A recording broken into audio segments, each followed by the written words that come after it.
Baik, Jenderal, tapi ada yang aneh bagi saya. Kalau lihat alasan ataupun kenapa ada simposium segala macam dan bagaimana pelaksanaannya, saya yakin bahwa itu sangat netral, apalagi dilambangkan dengan mata ditutup tadi. Kenapa ada tuduhan bahwa Jenderal lebih condong ke kiri, dan ada protes-protes juga dari surat terbuka lah, apalah ke Jenderal. Mungkin publik tidak banyak yang tahu, atau mungkin banyak tahu tapi pasti ada yang tidak tahu bahwa Letjen Purnawirawan Agus Wijoyo ini Agus Wijoyo adalah putra mantan pahlawan revolusi Majen TNI Anumerta Sutoyo. Jadi anak korban, putra korban PKI kok sekarang ada tuduhan cenderung ke kiri. Ini apa yang terjadi? Pak Karni, kalau saya yang menuduh, saya bisa menjawab pertanyaan Pak Karni. Tapi karena yang menuduh itu orang lain, saya nggak tahu juga Pak, kenapa Pak? Gak ada kayak kita tahu kenapa dia tuduh saya begitu. Gitu. Ya saya katakan pada waktu itu karena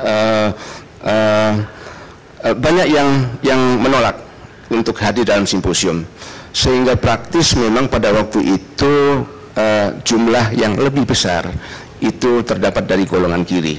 Mungkin keadaan ini yang memberikan tuduhan bagi diri saya bahwa saya lebih memberi angin kepada golongan kiri, padahal semuanya sudah kami undang, Pak. Ada yang memang tidak bersedia untuk menghadiri simposium, Pak. Baik, saya sangat mengerti itu, Jenderal, karena forum ini pun sering dituduh berpihak, padahal kelompok yang satu itu tidak mau datang, nggak mau juga kirim utusan, tapi buntutnya kita ini dituduh berpihak karena hanya satu pihak yang hadir. Kalau itu alasannya, saya sangat maklum sekali. Saya semakin senang semakin banyak sifat saya yang mendekati Pak Karni Ilyas, Pak. Terima kasih Jenderal Kipran. Selamat ya atas sandera, kebebasan sandera.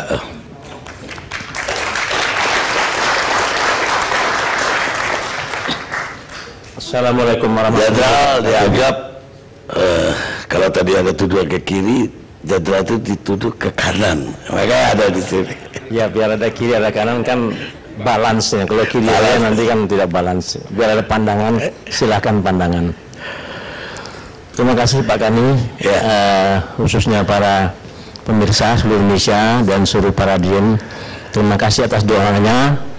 Ya, keberhasilan yang kita peroleh waktu di Filipina membebaskan 10-4 yang terakhir, ya kita selesaikan adalah kerjasama semuanya antara pimpinan TNI, pimpinan Angkatan Bersenjata Filipina, intelijen dan Filipina. Ya, saya hanya sebagian untuk membantu proses ini. Siapa yang mengirim saya, sudah tahulah siapa yang mengirim saya, karena saya pernah bertugas di Filipina. Dan kasus ini ya sudah kita selesaikan, maksudnya udah kita nggak usah bicara dulu bahwa kita sudah sama-sama untuk menyelesaikan pembebasan itu, bukan saya. Dan kemudian untuk hadir di dalam hal ini, apakah memang ini komunis bangkit sekarang ini untuk eksis kembali? Fenomenanya sudah terjadi. Ya, pertama-tama ya sejak 3 tahun yang lalu sampai 2013 kita sudah ingatkan, karena banyak mereka mengeluarkan tulisan, mereka kunjungan, yang puncaknya lah pada 2015, buktinya dengan Ibu Nusabani Kaca Sungkana yang tadi juga menyatakan ya kok hantu PK itu bangkit-bangkitkan.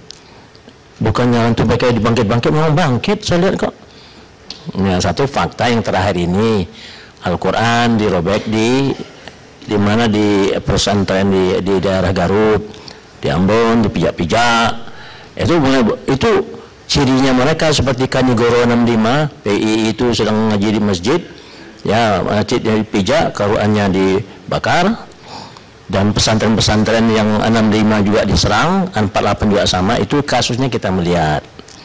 Jadi bukan hantu yang hantunya dibangkit-bangkit, betul-betul hantunya datang. Nah itu persoalannya.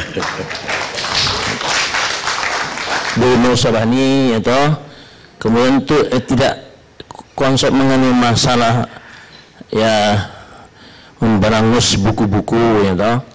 Karena ada undang-undangnya, kalau mungkin memberangus, tapi kalau undang-undangnya belum dicabut, ya pakailah pendekatan-pendekatan hukum. Jangan pula hukumnya nggak benar. Pandangan Ibu Nur Sobhani, pandangan dari apa kontras siapa tadi itu ya. Kemudian juga ahli hukum juga kelihatan juga nggak setuju bahwa undang-undang ini nggak pas suasana sekarang, itu suasana dulu.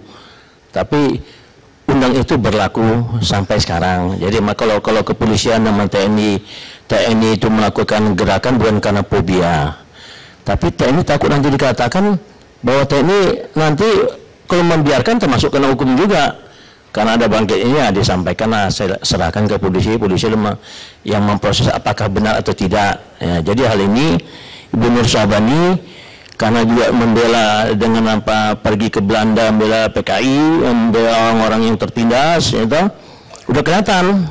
Ya.